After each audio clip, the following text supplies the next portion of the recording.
ये सच्ची कहानियां हैं जो आधिकारिक रिपोर्टों और गवाहों के बयानों पर आधारित हैं।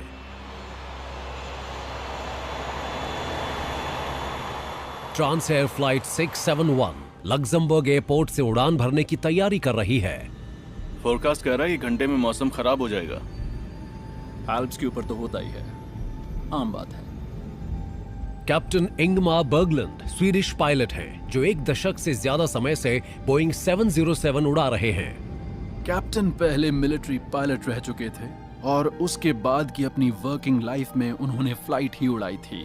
Cabo 671, you are cleared for takeoff. Runway 24. 671 cleared for takeoff, Roger. First officer Martin emery एक काबिल ब्रिटिश पायलट हैं जो इंस्ट्रक्टर और एयर ट्रैफिक कंट्रोलर रह चुके हैं। Ready to go. आमतौर पर हम रात में रुकते हैं, रेस्ट करते हैं, एयरक्राफ्ट की सर्विस करते हैं, रिफ्यूलिंग करते हैं और लक्समबर्ग वापस जाने के लिए तैयार होते हैं। उस फ्लाइट और उसके जैसी दूसरी फ्लाइट में फर्क ये था कि वो फ्लाइट हमने दिन में उड़ाई थी। V1 170 rotate.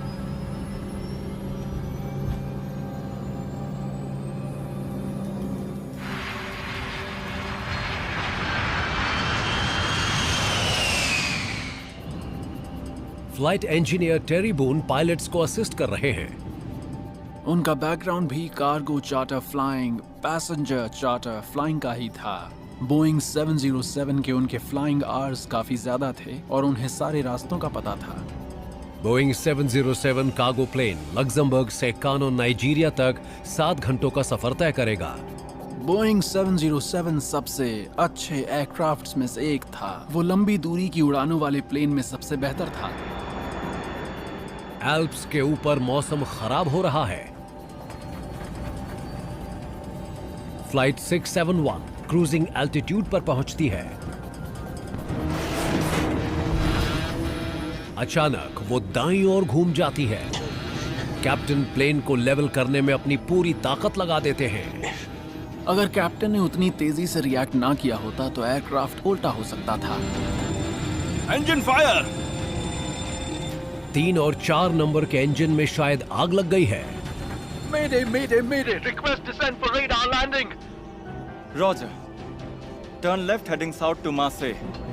एक एयर ट्रैफिक कंट्रोलर फ्लाइट 671 को 120 किलोमीटर दूर मार्से एयरपोर्ट जाने के लिए कहता है। आप लेफ्ट मुड़िए 180। ओके। उन्हें काफी राहत मिली जब वो बादलों से नीचे आए और उन्हें आसपास पहाड़ दिखने शुरू हो गए थे। पर जब फर्स्ट ऑफिसर राइट विंग को चेक करते हैं तो ये राहत ज्यादा देर नहीं रहती। राइट विंग के दोनों इंजन्स गायब हैं। क्या? दोनों इंजन्स? हाँ।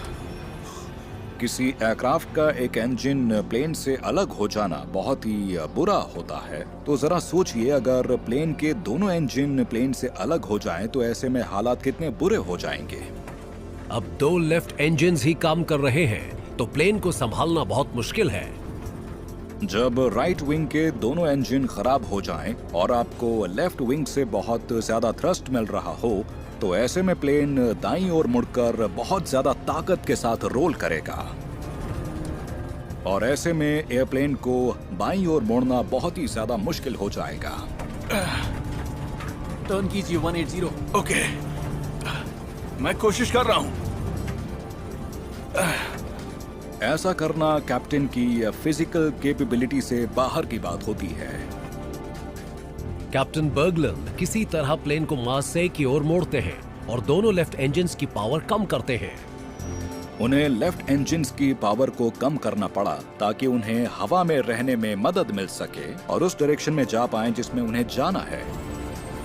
बदकिस्मती से इसका मतलब था कि वो और तेजी से नीचे आएंगे।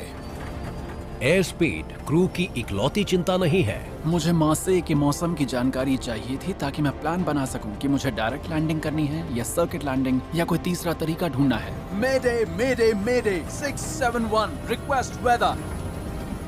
एयरफील्ड पर बारिश हो रही है। 2 octaves stratocumulus 500 feet. ओह नहीं नहीं। थंडर क्लाउड्स और टर्बुलेंस का खतरा लैंडिंग को और मुश्किल बना देगा। उस ऊंचाई पर थंडरस्टॉर्म के बीच लैंड करना बेहद खतरनाक था। उस वक्त कोई प्लान भी नहीं था, हमारे पास कोई और तरीका नहीं था और हमारा दिमाग काम नहीं कर रहा था। हमें लैंडिंग के लिए रनवे चाहिए था और वो भी जल्द से जल्द। फिर क्रू को कुछ नजर आता है। मैंने सामने मौजूद बादल के नीचे देखा तो मुझे एक ब्लैक टर्मैक दिखाई देने लग गया। वही था रनवे। कैबो 671 हमारे सामने एयरफील्ड है। ये कौन सी एयरफील्ड है? मिलिट्री एयरफील्ड है, 0 डिग्री एंगल पर 10 किलोमीटर दूर है। Military airfield. Mayday, traffic 671। First officer Istres airport पर एयर ट्रैफिक कंट्रोल से कांटेक्ट करते हैं। 671, this is Istres. Istres Le Tube airbase Marseille से नॉर्थ वेस्ट में है। क्रू ने प्लेन के फ्लैप्स को नीचे कर दिया है और वो लैंडिंग की तैयारी कर रहे हैं। व्हील्स को नीचे करके लॉक किया और फ्लैप्स को भी नीचे किया ताकि कैप्टन बर्गलन प्लेन को रोल होने से रोक पाए। पर जैसे ही वो फ्लैप्स को एक्सटेंड करते हैं, मुसीबत आ जाती है। और फिर एक और बड़ा धमाका हुआ जिससे हम दाईं ओर की तरफ झुकने लग गए। Turn left, turn left. कोशिश कर रहा हूँ। लैंडिंग के लिए लेफ्ट लीजिए। Left turn. हाँ।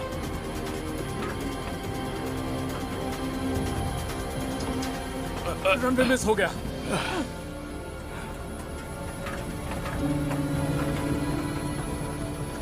अब उनके सामने और भी बड़ी चुनौती है। 671, प्लेन में आग लगी है। आई रिपीट, आग लगी है। हमें एक और रनवे चाहिए। क्रू फैसला करता है कि वो चक्कर लगाकर रनवे के दूसरी ओर लैंड करेंगे, लेकिन अब कैप्टन के पास प्लेन को मोड़ने की ताकत नहीं बची है। फर्स्ट ऑफिसर को कुछ सूझता है। थ्रॉटल्स को एडजस्ट करके प्लेन को रनवे की ओर मोड़ा जा सकता है। नंबर 1 की पावर कम करने और नंबर 2 की बढ़ाने से एयरप्लेन बाईं तरफ मुड़ गया। इससे वो रनवे की तरफ जा पाया। वो चमत्कार से कम नहीं था। उन्हें प्लेन को लैंड करवाना होगा इससे पहले कि विंग पूरी तरह जल जाए।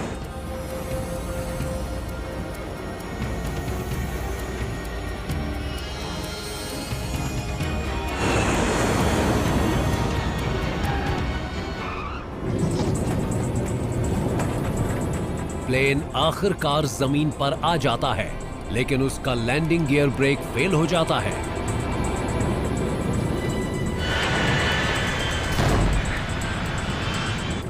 इंजन 2 को रिवर्स कर रहा हूं।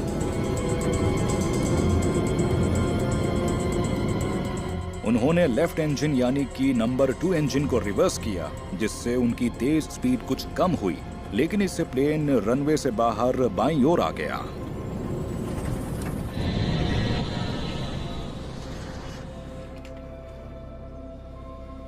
हम खुशकिस्मत थे। मैं यही कह सकता हूँ कि ऊपर वाले का शुक्र है कि हम उस फ्लाइट को उड़ा रहे थे सुबह के वक्त। क्रू की बदौलत फ्लाइट 671 सिर्फ 2 इंजन के साथ लैंड कर जाती है। अब सवाल यह है कि बाकी के 2 इंजन्स का क्या हुआ? बर्बाद हो चुके 707 को एक हैंगर ले जाया जाता है, जहां फ्रांस की एयर इन्वेस्टिगेशन अथॉरिटी PEA उसकी जांच करती है। उनके सामने एक बड़ा सवाल है, फ्लाइट 671 के 2 इंजन्स प्लेन से अलग कैसे हो गए? 4 में से 2 इंजन का विंग से अलग हो जाना एविएशन की हिस्ट्री में शायद पहली बार होने वाली घटना थी। इन्वेस्टिगेटर्स को यह भी जानना है कि आग कैसे लगी। मुझे यहाँ कुछ मिला है। उन्हें 707 के लेफ्ट विंग में उसका जवाब मिल जाता है। केबल लूम के इन तारों में शॉर्ट सर्किट हुआ है।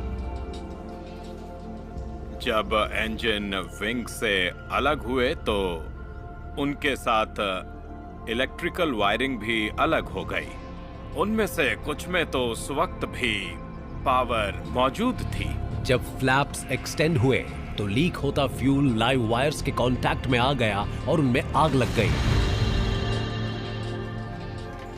इन्वेस्टिगेटर्स को प्लेन के फ्लाइट डेटा रिकॉर्डर से और जानकारी की उम्मीद है।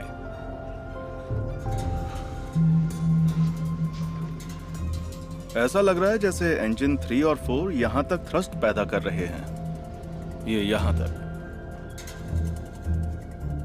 फ्लाइट डेटा रिकॉर्डर से पता चला कि एयरक्राफ्ट से अलग होने के दौरान इंजन बिल्कुल ठीक तरह से काम कर रहे थे। ये रहा flight path. Okay. BEA engines को ढूंढने के लिए एक टीम को प्लेन के रूट पर भेजती है। 24 घंटों के अंदर दोनों इंजन एक दूसरे से बहुत कम दूरी पर मिल जाते हैं। इन्वेस्टिगेटर्स को इंजन 800 मीटर की दूरी पर मिल जाते हैं, यानी काफी करीब। इससे लग रहा है कि इंजन एक साथ ही प्लेन से अलग हुए होंगे। टीम को इंजन्स के आने का इंतजार है। इस बीच वो ये देखती है कि मौसम किस हद तक हादसे का कारण रहा होगा। वो जानकारी के लिए क्रू से बात करते हैं। आपने कहा टर्बुलेंस से बचने के लिए ऊपर जा रहे थे। मौसम खराब था? हाँ, ऐसे मौसम में मैं दोबारा नहीं उड़ाना चाहूंगा। इन्वेस्टिगेटर्स सोच रहे हैं कि क्या उतनी टर्बुलेंस 707 से इंजन को अलग करने के लिए काफी थी। देखते हैं इंजन से क्या पता चलता है। सुनिए बॉस, इन्वेस्टिगेशन में एक नया सुराग मिलता है। इंजन 4 पर ये डेंट देख रहे हैं? इसकी शेप और डायमीटर इंजन 3 के डेंट से बिल्कुल मेल खाता है, और ये वाइट पेंट भी। डेंट की शेप और नंबर 1 इंजन से वाइट पेंट दूसरे इंजन पर ट्रांसफर हो रहा था। मतलब नंबर 3 इंजन नंबर 4 इंजन से टकरा गया और उसे अलग कर दिया। इन्वेस्टिगेटर्स को अब पता लगाना है कि नंबर 3 इंजन अलग क्यों हुआ। हर इंजन एक पायलॉन से अटैच्ड होता है। पायलॉन को 4 बड़ी फिटिंग्स के जरिए विंग से जोड़ा जाता है। फ्लाइट 671 की उड़ान के दौरान नंबर 3 इंजन की सभी फिटिंग्स टूट गईं, लेकिन एक फिटिंग कुछ अलग लग रही है। 4 में से 3 फिटिंग इसकी तरह टूट गई। आप देख सकते हैं कि वो स्ट्रेस के कारण टूट गई।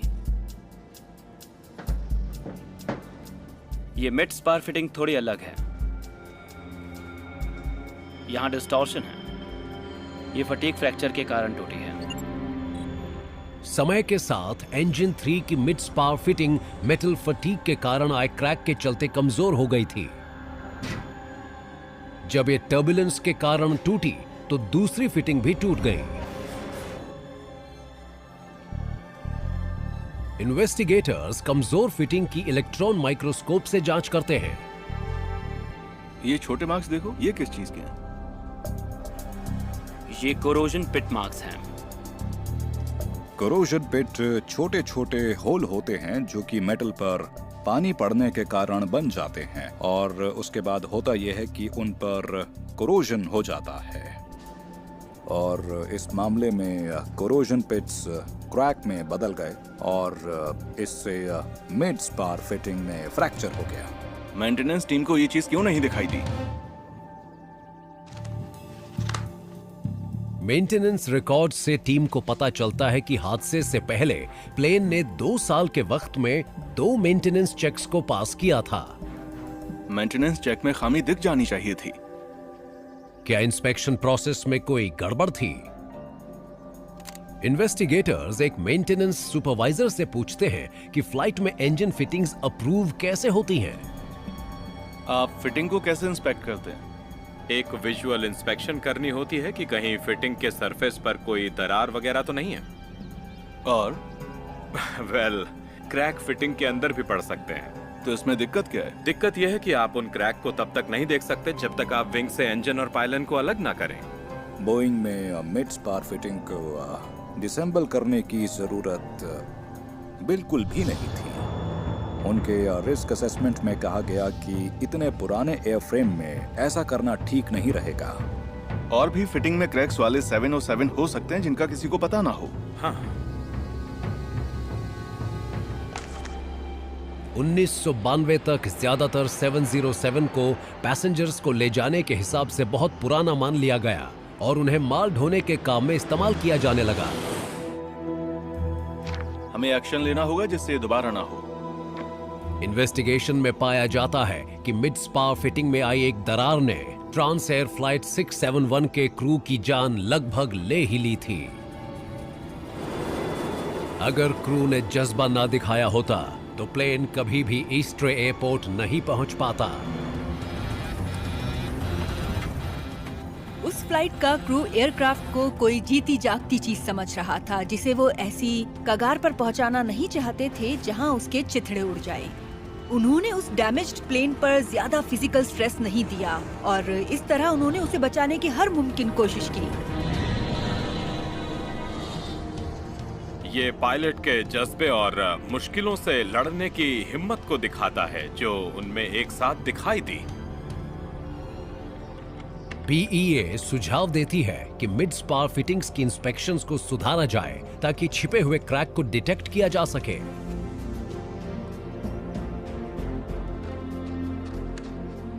FAA मिड स्पार फिटिंग्स को नई और इम्प्रूव्ड मिड स्पार फिटिंग से बदलने के लिए कहती है, जिसमें इंस्पेक्शंस की जरूरत नहीं होती।